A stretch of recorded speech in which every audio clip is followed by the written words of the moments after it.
Welcome to LOA Today. Walt Thiessen and life coach Linda Armstrong here. Today is Friday, November the 16th, 2018. It is 4 p.m. New York time, 1 p.m. Los Angeles time, 9 p.m. London time, and if you're in Sydney, Australia, it's 8 a.m. Good morning, Sydney, Australia. And this is your second daily dose of happy for this Friday, and last, sadly, for the weekdays this week, but it's a good day. It's a day where we are maybe a little prematurely, although you can't be really too premature about these things. We're prematurely being grateful in anticipation of Thanksgiving Day.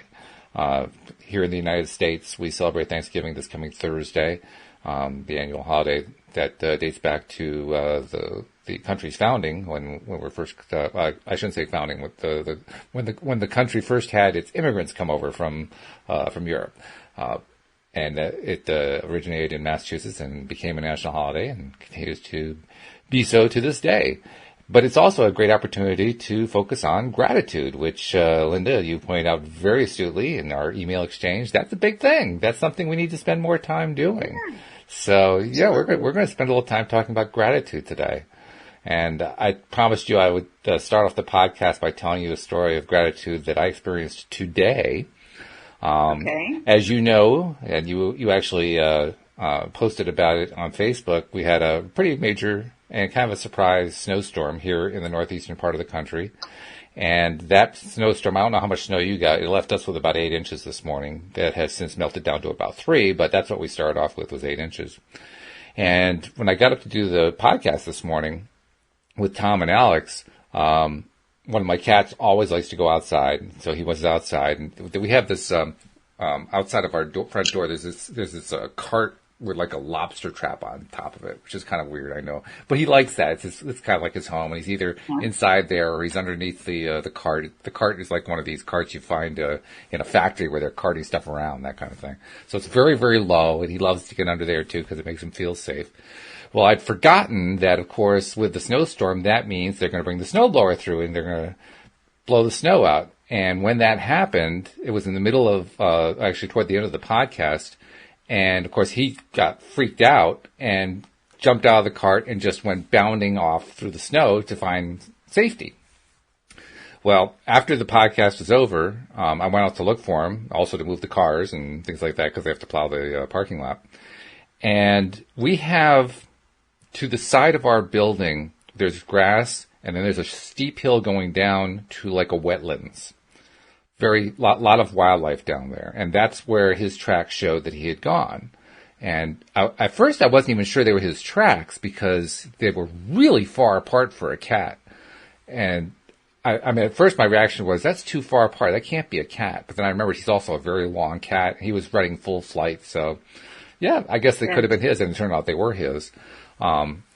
After I was looking for tracks everywhere, and I really couldn't find any other way he could have gone, so I decided that's where it must have been. I went over to where the wetlands are. Now, the wetlands are down about, I'm going to say a 15 to 20 foot, very steep drop. If you were a skier, it would be the equivalent of a drop for an expert trail. That's how steep it is. Wow. And it was full of snow, and I could see these tracks going down to the edge and then disappearing. And there's water down there, and there's like a fallen tree and all this. And I'm thinking, well, this is not good. And so I come in the house. I'm looking for rope. We have no rope. Can't find any rope. Louise points out to me I have these 12-foot straps that I use to strap things down on the car or something like that if I need to move stuff. So I go and get my 2 straps. I put them together and create for myself like a 24-foot rope, which is really not far enough, but, you know, it's almost far enough. I tie it to a tree, and I carefully work my way down. As I'm tying it to the tree, I look down to where there is this tree that has fallen into the water, and it's got all these brambles and so forth, and I see my cat. And he's looking up at me, and I've been calling to him all this time, and I can see him there. He's meowing at me, so I'm calling to him, I'm coming, buddy, I'm coming. And so I start working my way down the hill, and as I get halfway down the hill, I look down, and he's gone. He's gone from the edge, and I'm thinking, this is not good. This is not good at all. So I worked my way down there. It took me a while to get down too. And the worst part is my 24-foot strap didn't reach all the way down. So I had to go extending to my length and so forth, and then working my way down to the shore the last 5 or 6 feet or so. I get down there and there's no sign of him. There's no sign anywhere. And I'm looking for tracks to see, did he go into the water? Did he fall in the water, go out? And there's like a little shore, 10, 15 feet out. Did he maybe fall into the water and went to the shore? No sign of him climbing out anywhere. And I'm looking around and I'm calling him his name and so forth, and he's not appearing. And this goes on for 5 minutes, and then 10 minutes, and 15 minutes, and 20 minutes. And now I'm getting really worried because, if he's drowned, well, I can't really help him there. If maybe he fell in the snow because the snow was pretty deep. And there were certain places where I could see where he could have fallen in the snow, but I couldn't easily get to them. I ended up calling my wife on the cell phone and having her call the maintenance people, and they brought some extra rope. So I had real rope to work with instead of those straps. Ended up with their help, and long story short, we ended up getting it so I could get it around my waist, tie myself so I'm secured.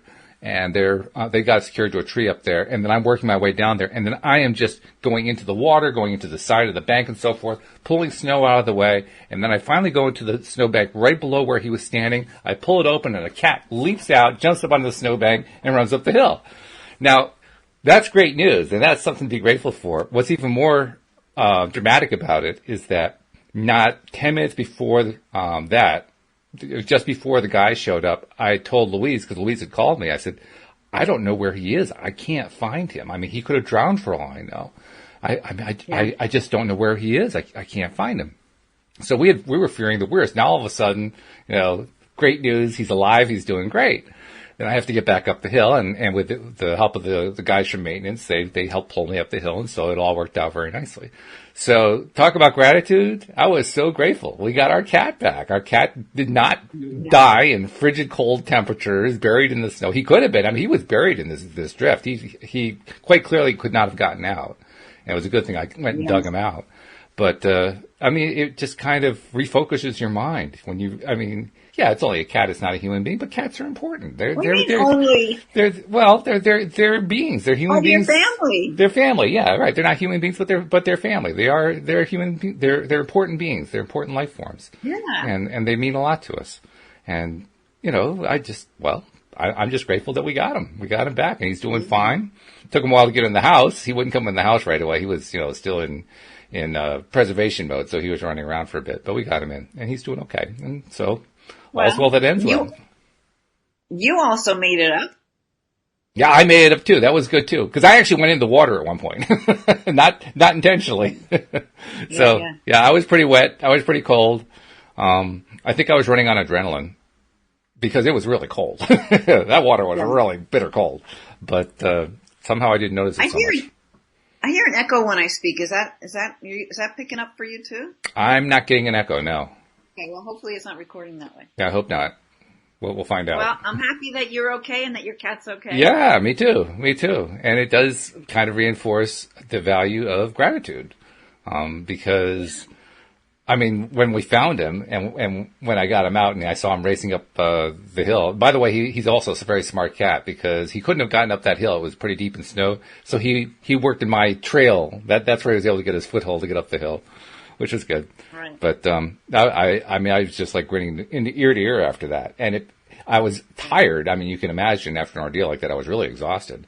But I was just thrilled. I was feeling so good that I didn't care that I was tired, And spent a good part of the afternoon just playing and petting him and feeding him and, tending to him and enjoying that he's in our lives still.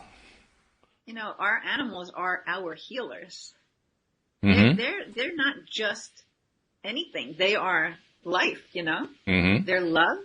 You would be crushed if something happened to him. Oh yeah. Well, I thought something had happened. I thought I'd lost him. For a moment there, I was sorely tested on my faith that he was still alive.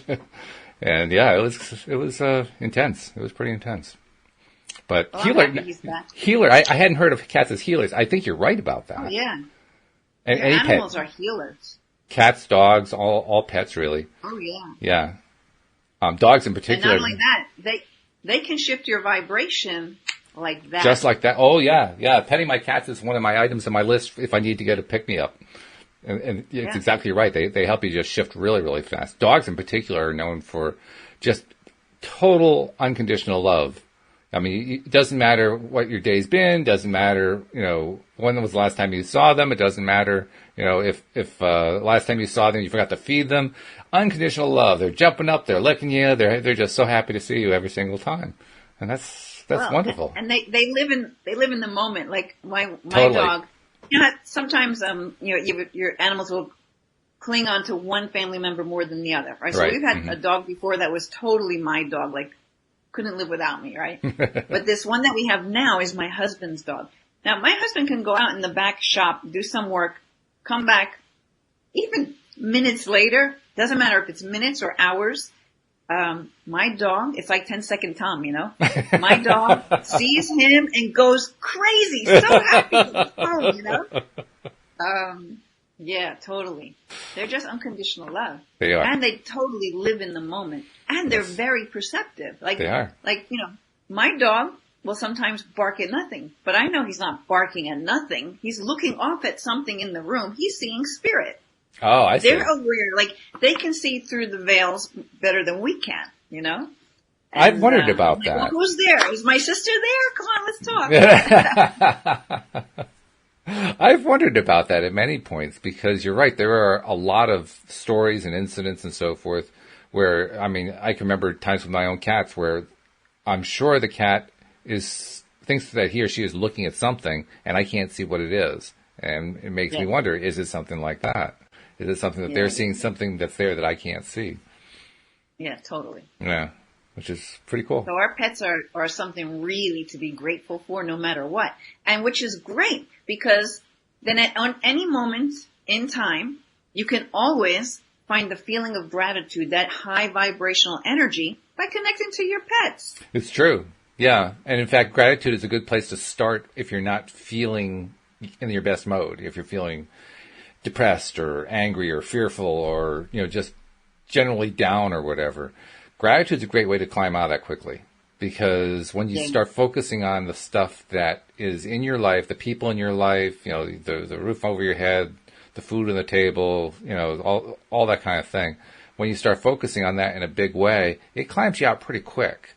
I mean, unless you've got some really, really serious stuff going on, it'll climb you out pretty quick. And even if you do have serious stuff going on, I mean, I've talked to people who have really, really bad stuff going on and reminded them of that. And if only for a brief instant, you can just see their mood lift. They don't necessarily hold it well, but their mood lifts. So yeah, gratitude's a really quick way to get there. Well, and the other thing too is when you can be in that energy of gratitude, you're opening yourself up to receiving more and more. Mm-hmm. So you really want to be consciously aware of spending time in gratitude. Mm-hmm. I mean, even every day, just thinking, whatever you want to call that, universe, God, spirit, source, thank you for my life. Mm. No matter what's going on, Right. you're alive. Yeah, how about You that? can always find gratitude for that, right? Yeah, absolutely.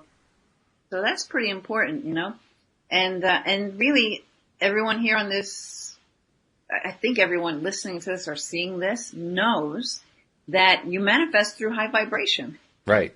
Well, you manifest through low vibration. Well, you don't manifest both what ways. you want. Exactly. You manifest the wrong stuff. Right. So you want to be in that high vibration, and what better way to get there than gratitude? And in fact, you could even kind of play a game with yourself. Like you're so down, you're like, there's nothing to be grateful for. Nothing good happened to me for the last year. Right. So you know what? Be grateful for something that happened to you prior to that. Yeah, sure. Or find a little thing. You know what? Do you enjoy a TV show? Be grateful that you can escape for that half hour watching this show. Mm-hmm. Like I know we want to do a show on comedy at one point when Carlos is able to do this. Yeah. And that's a great way to raise your vibration. So thank you to all those comics and all those people who can bring humor into your life, because boy, what a vibration lifter that is. And you mentioned There's always Carlos. something you can be grateful for. We'll be grateful when he comes back next week. Unfortunately, he can't join us today. Poor Carlos is dealing with a termite issue in his apartment, and you got to deal with that one. You just can't take time to do a podcast when that's going on. But the good news, and I'm sure he's grateful for this, is that he's got pest control people on the scene taking care of it, so it's going to get eradicated. It's going to get solved. But the guy's ability to feel grateful is being tested. We will get a report card from him next week. See how grateful he is. I bet you it's going to be pretty high. I bet you it's going to be a very high level. Actually, it'll be interesting to see, even after the fact, what this experience actually brought to him. Mm-hmm. Because I really believe that all experience is bringing you something. Mm-hmm. There's a purpose to all things. Mm-hmm. And you don't think you see a purpose in having an infestation of termites in your place, right? It's certainly not initially. But who knows? Let's see what comes up for him that this pushes him towards, or that puts a spotlight on in some way. Yeah, that's a good point. And I suspect that we're going to hear some pretty cool story coming out of it. Especially once he's in a place where he can laugh a little bit more at it. It's a little hard to laugh when you're in the middle of that one. But he's got to call one of his comic friends to do a skit for him. You know? Exactly. Yeah. But when I exchanged text with him before the show, he was actually, I think, had a pretty good mindset, because he was just profusely apologetic about missing the podcast. And I'm thinking, you got termites to deal with. Don't worry about the podcast. It's not big of a deal. But it was to him, which tells me he was in a pretty good place overall mentally, that he was thinking about, oh, geez, I'm letting the podcast down. That would be like 53rd on the list of priorities, and yet he's thinking about that. So he had to be in a pretty good place. Yeah, but it's nice because, we like hanging out with each other. Right? Absolutely. So, yeah. And he is funny. And he's a fun guy too. For. Absolutely. I'm grateful for the fact that he's joined the podcast, because he and Alex and Drew all came on roughly about the same time, about a month ago, and they have really been fabulous for this podcast. I mean, they brought all kinds of interesting energy and ideas and a much younger perspective and so forth, and it's great. I just love it. So there's something to be grateful for right there. Now, I got a question for you. Abraham Hicks, you know how Abraham Hicks has the emotional scale, right? The guidance scale. And if you look at the various terms on that list, gratitude, I don't remember exactly. I think it's like number 3 or 4 on the list, something like that. Appreciation is part of the list of number 1. So they say appreciation is a higher level than gratitude. I'm wondering, do you think that's true? You know what? Someone once explained that to me and it made sense, except I don't remember what it was. Sorry. The explanation I've heard is that gratitude for some people tends at times to have a feeling of obligation attached to it. You're supposed to be grateful, that kind of thing, whereas appreciation doesn't usually have that attachment to it. So I think that's why Abraham says that appreciation is a slightly higher level. I don't think it really makes a whole lot of difference. I don't know. Yeah, for me, it feels the same. Mm-hmm. If I were to feel it for myself, they feel comparable to me. I mean, the only thing that really kind of surprised me about the whole thing is when I realized that it was listed as part of the number 1 for like joy, joy and appreciation are on that same level. I thought to myself, gee, I wonder if when I'm expressing appreciation, I'm really feeling it enough. I'm not sure I ever put it at number 1. Did I ever get that high? I don't know. It almost made me think, I got to focus a little bit more when I'm appreciating. Well, but that's what's great about when you listen to an Abraham rampage of appreciation. Right, yeah. Because you cannot listen to that without getting into that energy. And that's true. That. Yeah, that's true. That I should add that to the list, actually. An audio recording of an Abraham appreciation does pick you up. And I have actually experienced that when I was feeling really, really down. It's nothing. I don't know if anything is going to pick you all the way up to the top, but it always moves me up at least, 3 or 4 levels. It definitely puts me into a better feeling place listening to a rampage like that, especially if you have people laughing in the background, which almost always happens whenever they're doing it in front of a live audience, right? Because they're doing their rampage and people are tittering and laughing, and they're going more into it, and you hear more and more laughter. It just kind of picks you up a little bit. So, but even to just start a rampage and just see where it goes, and just add a bunch of silly stuff in there, you just start cracking up at yourself. Then it's easier for it to just flow. Yeah, it reminds me of something that Tom Wells and I did. This was about, I think it was last spring, in one of the podcasts. We took the process that Abraham describes of, let's see, what's it called? Wouldn't it be nice if? Wouldn't it be nice if? So you start a whole bunch of sentences with "wouldn't it be nice if," and then you identify what it is that, wouldn't it be nice if. And we did the whole show just going back and forth, thinking of things to say "wouldn't it be nice if" to. And I swear, like halfway through it, we were giggling. we were laughing so hard. We're like, oh yeah. Well, how about this way? We're trying to keep raising the level each time that we're doing it. And it's fun when you do something like that, because not only are you training the energy, you're doing it as a pair. And it also brings up, and it also brings up gratitude, because while you're saying, wouldn't it be nice if blah, blah, blah, you get into that feeling place of it. Mm-hmm. And then it's like you feel this gratitude for what would be nice. Absolutely. Yeah. Couple of comments. Well, first of all, Jeffrey has gone hog wild in the comments section, so I have to acknowledge at least a couple of them. Okay. Let's see. He says, I would love to have an animalism conversation. Going back to the story about my cat, about Joy. He says, let's see, comics have the gift of finding the humor in tough spots. We all need the clowns that we create. Yeah, that's a good observation. Think of how money appreciates. Okay. I hadn't thought of it that way. Using the word appreciation in a different way, that money appreciates. Well, that's true. If you've got it invested, if it's compounding in some way, that's true. And then he follows up by saying, well, appreciation is compounded gratitude. That's an interesting way to look at it. So, yeah, good comments, Jeffrey. Thank you for that. And a few other people have clocked in. I'm trying to see. Hannah's saying hello. Hello, Hannah. And Paul's in. And yeah, so a number of people are clocking in saying hello, but I wanted to make sure I acknowledge Jeffrey for all of those comments. I think he put 7 of the 8 comments in so far. I'm not sure what... Good. I'm not sure what Jeffrey means by animalism. I'm not sure what that is either. I mean, he'll probably post something to let us know, but... how about I pull a card from the... oh, sure. Animal Spirit deck. Yeah, let's see what you got there. You are the all-time champion when it comes to having card decks. You have more card decks than anybody I know. Yeah, in fact, I actually brought them all home today. I've got about 30 or 40 of them. Oh, jeez. Wow. Because I'll use them in meditation groups, and I'll use them with clients. I like to go between different things, not always, going from a different point of view from a different person who created whatever that deck is. Right. So, yep. All right, so let's see. We're going to pull a card. And, I've been using these a lot, and they've really been... So this is for Jeffrey. All right, Jeffrey.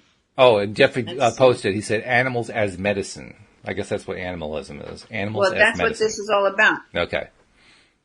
Yeah. Okay, so this is the electric eel spirit, but it's in the reverse position, upside down. And what does that mean? Yeah, that's reverse. This is what it actually looks like, this card. Okay. Okay, so it's about bringing in your ideas to life. Let's see what it says. All right. I'm sure it'll speak to somebody. No doubt. Jeff wants you to know he has decks also. This is a brand new deck for me. Uh-huh. And your animals are totally healing you, but also, I talk a lot about signs from spirit, and sometimes you have like a fox go across your backyard. Okay, well, what is the message? What is the healing that fox is bringing to you by just walking into your awareness? Mm-hmm. Okay. No eagles? Look, I got a great eagle up there on the wall. Yeah, beautiful. Great messages. Okay, so the electric eel spirit in the reverse position, and we're going upside down. It says, ideas need to percolate as they rarely download in detailed form. Have you too quickly dismissed an epiphany because you couldn't see where it might lead you? Have you rushed to follow the muse without taking time to contemplate the meaning of your aha moment? Perhaps your dream will take a different form from what you first imagined, morphing into something else that is even better. Spirit's plans are often hard to discern, but so much more satisfying once they have taken over your own predetermination. So maybe your big idea is taking more time to shape than you expected. Have you considered that you're meant to learn something in the process of bringing it into being? Commit to transformation and to learning any lessons this new venture will bring you. As soon as you see that your aha was even more valuable than you first realized, when you first felt it electrify you. Okay, that's, I guess, that usually they talk a little bit more about what the animal is all about, but it's this electric eel, and it's talking about this taking hold and really stimulating something within you, but not just acting on the first thing that comes to mind, letting it sit with you and grow and take on its own momentum, you know, being open for that inspiration that wants to come through. Right. And that's always something to be grateful for. You know, when you get some kind of, if you ever get an idea and it really lights you up, like you can feel your energy, like you can't wait to figure this out. This is kind of saying, let it sit. Mm-hmm. You know, maybe you want to journal the different things that come up about what you might want to do with it. So, electric eel. I haven't pulled that one yet. It's the idea, the word that came to my mind when you were talking about letting it come like that was clarity. When something comes out in a big way for me, the big thing is clarity. It's like I have a more clear idea of what X is, whatever X is. So if I'm getting something that clarifies for me, that's a reason for celebrating. That's a reason for being grateful. Because, wow, I actually got it, you know? In fact, I wrote some notes before when you were talking. And the thing about animals is that they do live in the moment. They're present. They're very present. Oh, yeah. Like if we can be more in the moment and present, we can create so much easier because then we're not allowing that subconscious programming to take hold and maybe tell you why you're not good enough or why it can't be done or that it's already been done, you know, especially if an idea comes in that really sparks some interest or some excitement within you, some drive. Right. Then it's totally, if that energy comes in, it's totally in alignment with your soul and it's something to do with your purpose. Okay. So, I think this card is saying when those things come in, you just want to, instead of, I know I can do that. I can be so gung-ho and start working on it, where I might miss some really cool details that might want to be downloaded to me when I can get out of my head and not be in such a hurry. That's a little tricky for me still, because I have that tendency to want to be in the head and figure it all out. And it's a good point that you're making there, that you don't really want to be there because you can't really receive anything there. You have to be. Well, it depends on the energy that you're feeling. So if you're like feeling still in that motivated energy and it's just it's like, you know, like automatic writing. It's just rolling through you. Spirit's just talking. The ideas are coming, whether you realize or not how they're getting to you. But then when you start to feel your energy shift, where all the things come in, what you could do, what you should do, how fast it should take, you know, like when you start, it's really good if you start to monitor the energy that you feel, especially towards projects. Because I've done this many times where I might have been inspired to something. And I guess there's a reason this card's coming up because now we're talking about it. I might have been inspired for something and that energy was really good and that was driving it in a good way. But then something else takes over and it starts to become a little heavy, you know, like a little bit forced. And, so when you're talking about energy, are you talking about emotional energy, emotional measurement of the energy, so to speak? Yeah. Mm-hmm. Okay. It's a feeling sense. I mean, everything is born out of the vibration you send out. So it's a frequency. Right. So we were talking about the frequency between appreciation and gratitude being so close. Right. Yeah.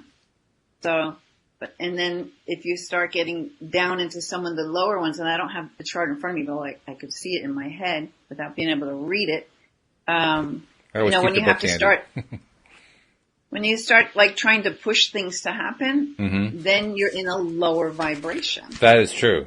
And that one I'm familiar with. That's the one that I'm trying to get away from, in a sense. I'm trying to that's where you want to feel your energy. You want to take yourself back to that inspired action energy and not the one like, I should do this or it's got to be done this way because those people did it this way. Somehow, though, somehow I'm never able to get back. Oh, not never, but often I have trouble getting back. I mean, I can remember what I was feeling, but getting back to the feeling place, that's always, not always, that is often a struggle for me. That's often...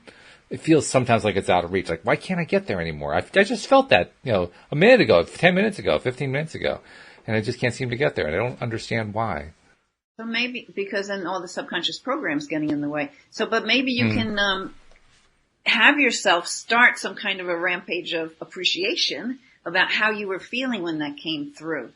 And that's a good idea. Something about the idea that was coming through. And wouldn't it be nice if I handle the answers right now? And wouldn't it be nice if I can take that idea, maybe add, like cooking and add a little salt and a little, you know, and then make this beautiful. You just come up with all these different things. And in my world, the sillier I get with those things, the easier it is to break free from that heavier energy and get back into that really creative. For me, it's always a childlike wonder kind of a space, where that creativity can just flow. Jeffrey says, I am so grateful for this conversation. I'm glad that you're grateful for it, Jeffrey. That's wonderful. Cool. That's a good suggestion, though. I'm going to remember that one. Doing the rampage when I can't seem to. I was just there and I can't seem to get back. I'm going to try the rampage idea, see if I can get there that way. That's a good idea. Yeah, because if you can even just have the presence of mind of, well, what if wouldn't it be nice if this rampage thing actually worked for me right now to put me back into that inspired. Yeah, right. Hey, I might as well try it. I've got nothing to lose. Nothing to lose. That's right. Yeah. Yeah. And that actually ties into something I've been working on also, which is getting myself into that feeling of I've got nothing to lose. That you phrased that beautifully. Because there are times when I just feel myself kind of giving up, and I have this little argument that goes on in my head, like, no, don't give up. And there's a part of me that says, what's the point? It's not going to play out. No, don't give up. Keep going. Keep going. So that's a common thing. What do you mean? That's like your inner child in there. That's your inner child in there telling you, wait, Walt. Yeah, right. It was there for a good reason. You felt really great about it. I'm going to take you there again, right. Exactly, yeah. And I was just writing down, say it out loud. So you can close the door. No one has to hear you. Because when you put the voice out into it, not just in your head, you can have it start to take on more energy, really, than just being in your head.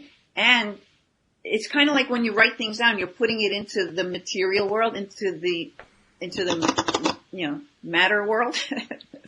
Is that why with your voice? Is that why when you do like a wouldn't it be nice if or some other process like that, it's an energy raising process. When you do it with somebody else, it's easier to do it because you're voicing it?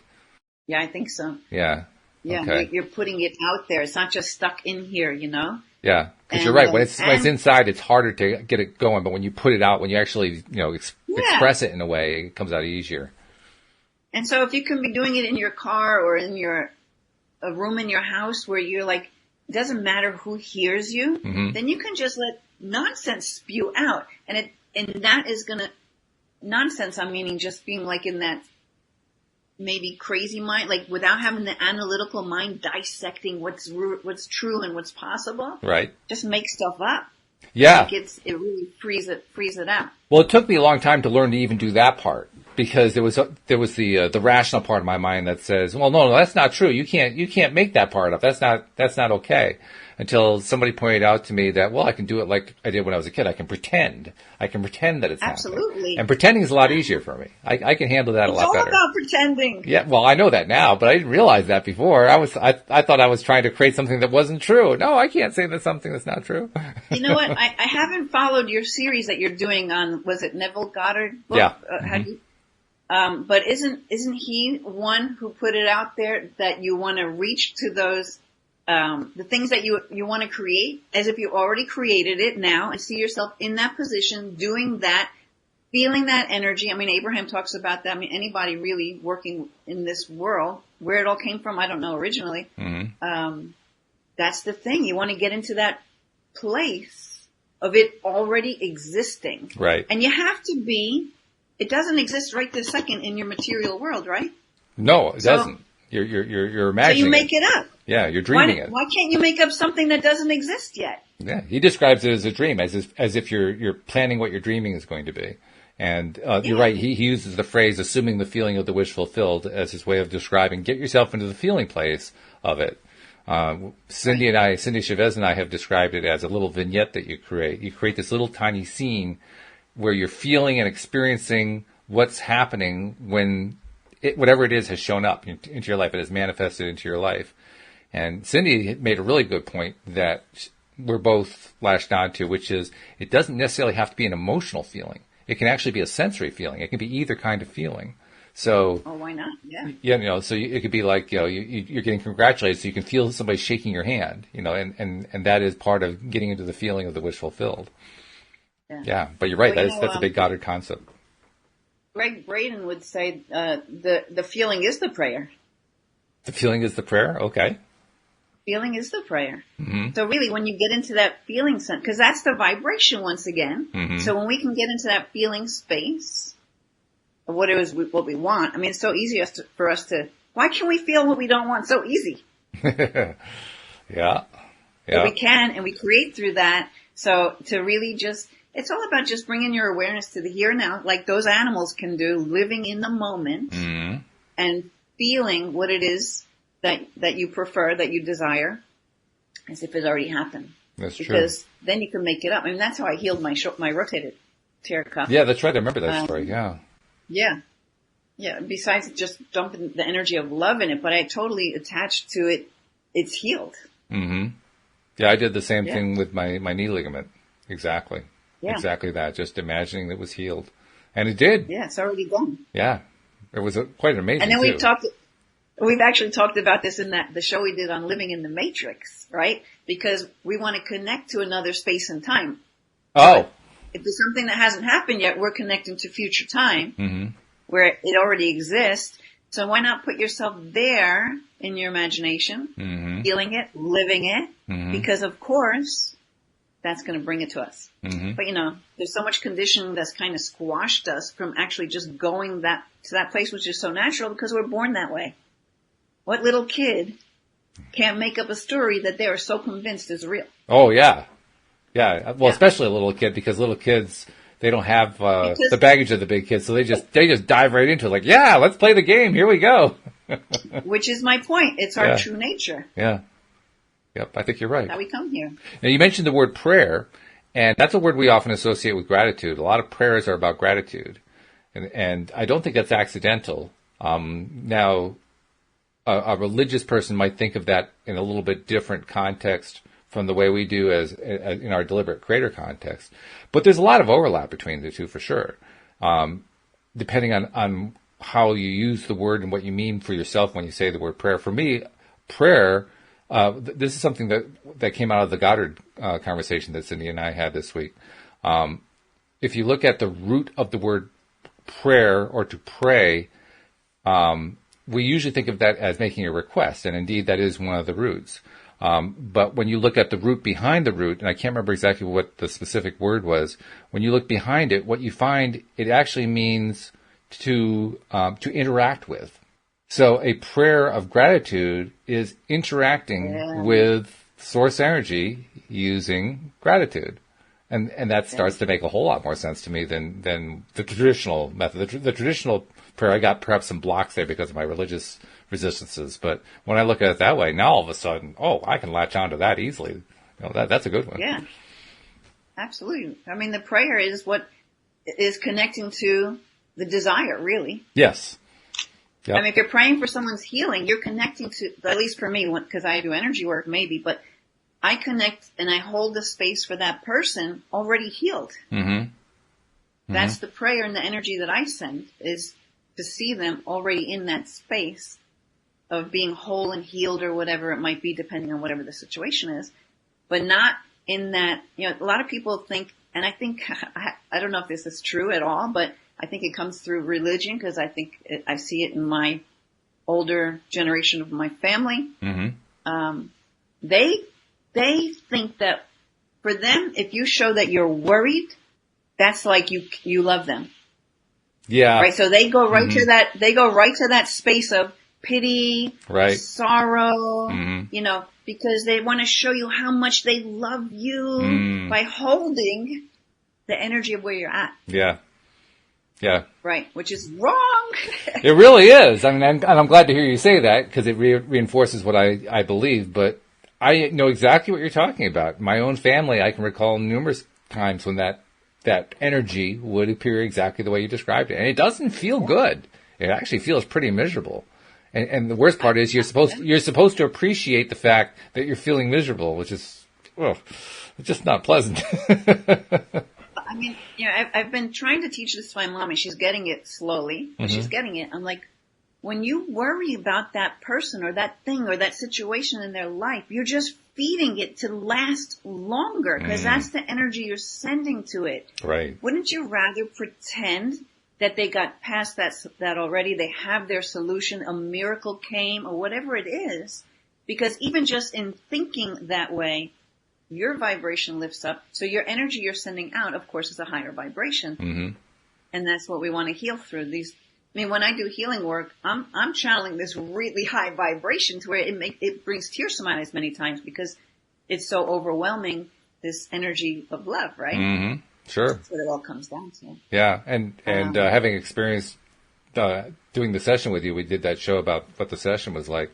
I can give actual testimony to just how high your energy level gets because I can feel it. I was able to feel it during the session, and it is very, very high, which is great. I mean, I love that you were able to do that. In fact, I'm kind of aspiring to do the same thing myself to the extent that I can do it. And I was actually doing it yesterday with my wife in mind. My wife's been going through some difficult stuff. She's kind of under the weather. She's basically dealing with exhaustion from the gardening season, and the gardening season has come to an end, but now she's like in collapse mode, you know. And right. it's an interesting thing. I had tried to help her directly, and it actually led to irritability, and so I had to back off and remember that, oh yeah, well, I can hold her in that space in my mind of what it's like for her when she's at her best, and, you know, everything's, you know, hitting on all cylinders and all that kind of thing. And I did that. Goosebumps. Spirit's saying, yes, Walt. You got it, Walt. Well, I did that. The irritability came up when I was trying to help her with dinner, and just it didn't work out right. So I walked out, and I walked out of the kitchen and into the room where I do the podcasts. And while I'm in here, I started putting her into that good feeling place. And I only had like a couple minutes to do it because a couple minutes later she calls me, you know, come help me to do this thing, you know. So I went to help her do that. So I probably focused on it for maybe a minute and a half, something like that. And within 10 minutes of that, her entire demeanor had changed. She was more energetic. She was talkative. She was saying, you want to watch a movie tonight? I said, no, not really. I want to do some meditation or maybe, you know, read a Hicks book or something like that. Oh, well, can we do it together? Oh, sure. Yeah, we could do it together. The whole energy had shifted, you know? Awesome. Because I was just going to point out that you can't create for anyone else. Right. You can't influence by the vibration you're holding. Exactly. Yeah. Yeah. And your example is perfect because I remember one time it was like New Year's Eve. I don't know if I told you the story about the deli clerk. No. I went to go get something like last minute at a deli. Mm-hmm. And this guy was like all by himself, overwhelmed, working past the hours because the other guy didn't come in or something like this. And I could see this guy's energy, you know, and I gave him my order. Mm-hmm. And I'm like, oh my God, this guy needs something, you know? Mm-hmm. So I just stood there and I was just flowing, at the time I was just flowing Reiki, but it doesn't matter. It's just love. That's all Reiki is. It's just love, right? Sure.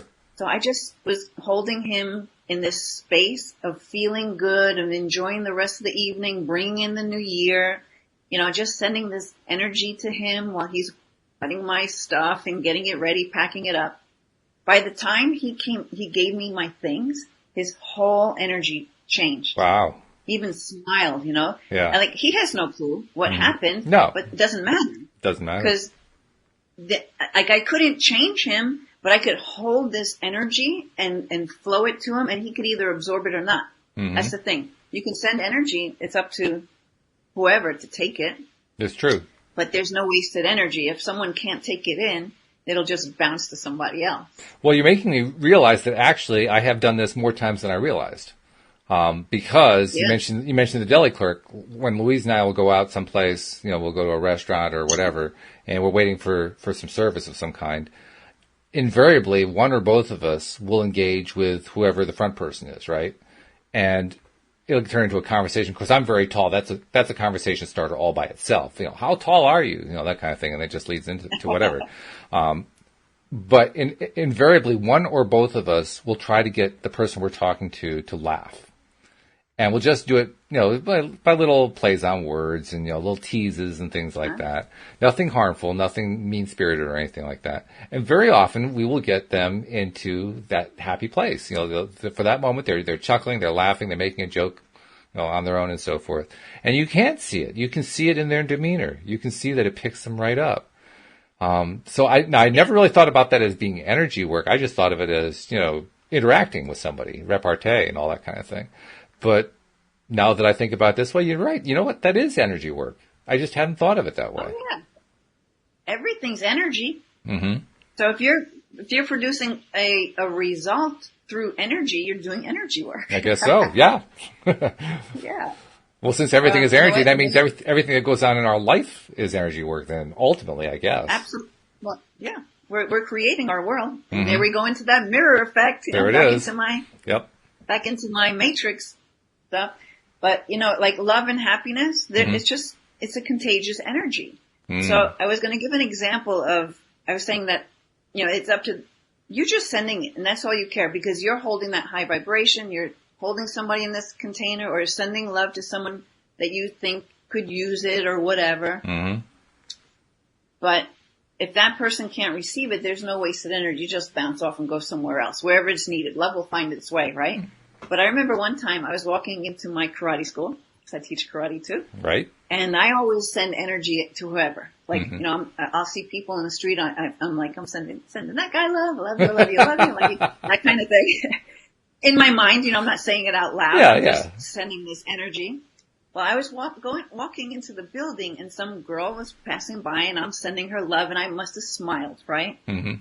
Because I'm in this high energy. Yep. She actually didn't even look at me. She couldn't confront me. Mm-hmm. But she says, "Who are you looking at?"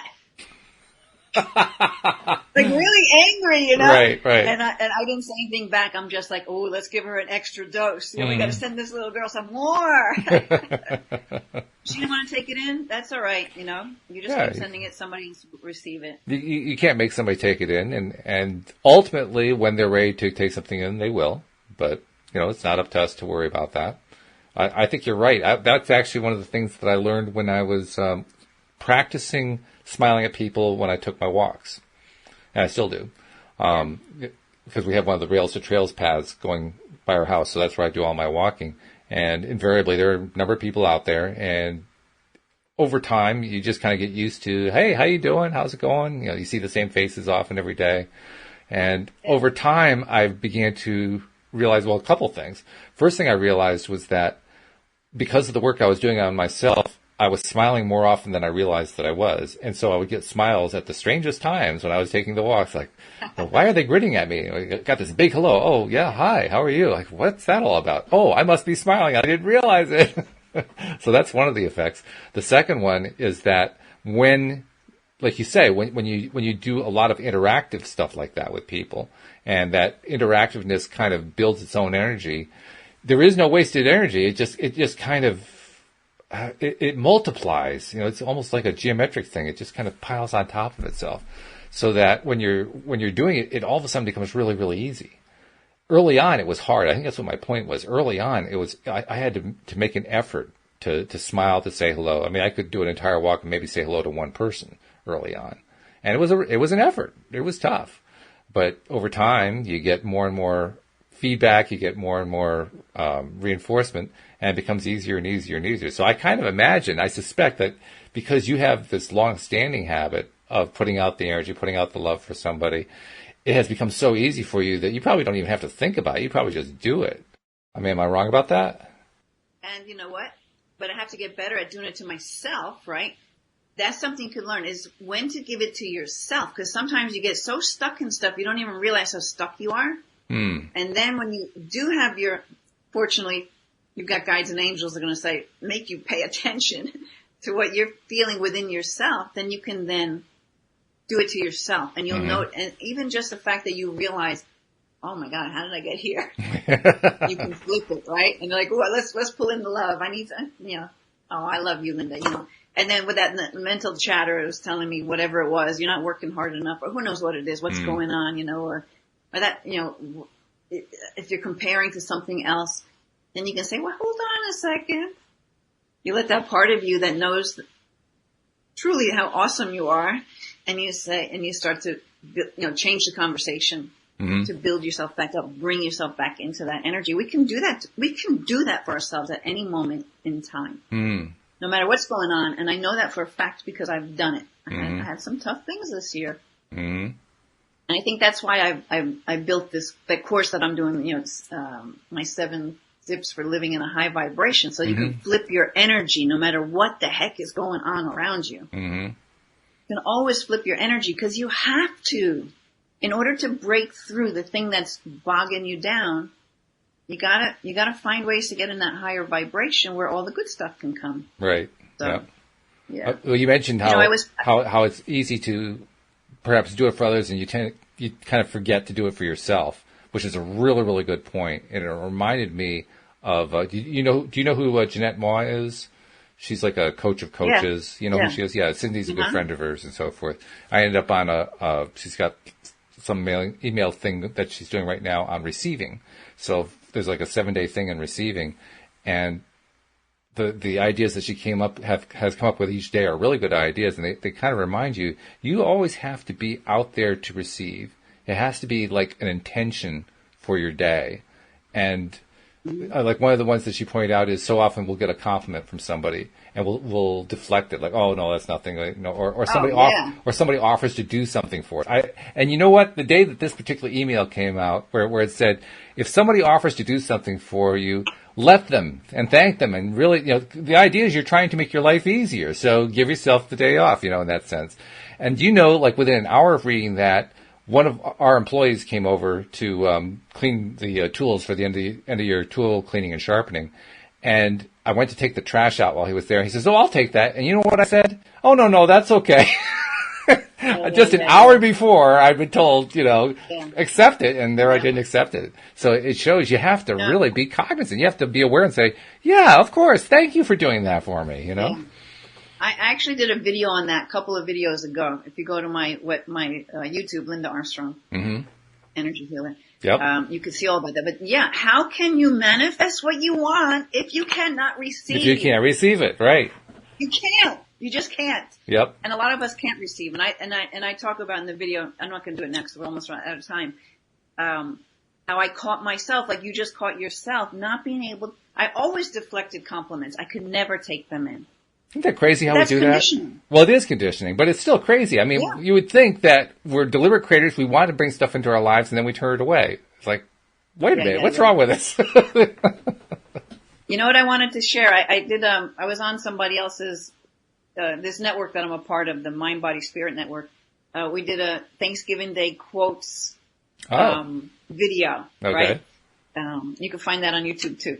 So, but I have them with me right now. I'm going to read them. Sure, they're really good. Okay. Quotes and toasts, and I always pick really simple ones to the point, but they're really basically all about gratitude. I mean, that's what Thanksgiving is, right? Right. So, one of them, I'll just read. I have images here. I'll just read it from. Is give thanks for a little, and you will find a lot. That's good. Yeah. How easy is that? That's true. How easy is that? Well, it's powerful. We have the power. We create our own destiny. We create our own life. Let's just do it. Okay, the next one. It makes sense. Well, I mean, before you go to the next one, I just want to point out why it makes sense, because there's lots of little things that go on in life. So basically, you're employing yourself, appreciate all of those little things one at a time. And when you do that, you're creating a new habit for yourself because you keep repeating it over and over again. Want to know something I really, really appreciate every single stuff is called bulletproof coffee. It's a way of making your coffee. I'm actually going to send out a blog post on this for people, where you're adding, some like coconut oil, MCT oil, I think it's called, butter, and unsweetened cocoa powder to your coffee. Okay. And you whip it all up, right? And it gets all full of air and stuff. This thing will flip your vibe. If you wake up feeling a little dull and you drink this drink, because all of those oils and the butter and the fat is for boosting your brain. Oh. So you actually feel amazing. Like, and I'm so grateful for this because I'm like addicted to this stuff now. I wish I could drink a lot of it in a day, but I don't think I could. Anyway, so, here's another one. Let our lives be